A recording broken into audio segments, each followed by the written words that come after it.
காலத்துல மனிதன் சுமையையே தள்ளி நகர்த்தினான். ஒவ்வொரு அடி ஒரு போராட்டம். ஒரு நாள் சக்கரம் வந்தது. அந்த ஒரு மாற்றம் மனித முன்னேற்றத்தை. இன்று அதே மாதிரி ஏஐ வந்திருக்குது.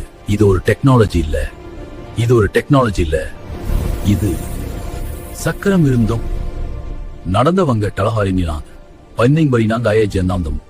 ஏஐ இருந்தும் பயன்படுத்தாதவங்க அதே நிலைதான் தாங்க.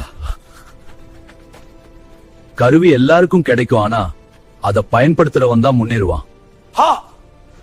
அதை பயன்படுத்துங்கிற முன்னேறுவா. கெட்ட எண்ணம் ரொம்ப நாள் இருந்ததா சரித்திரம் இல்ல. ஆனா நல்ல எண்ணத்துக்கு அழிவே இல்லை.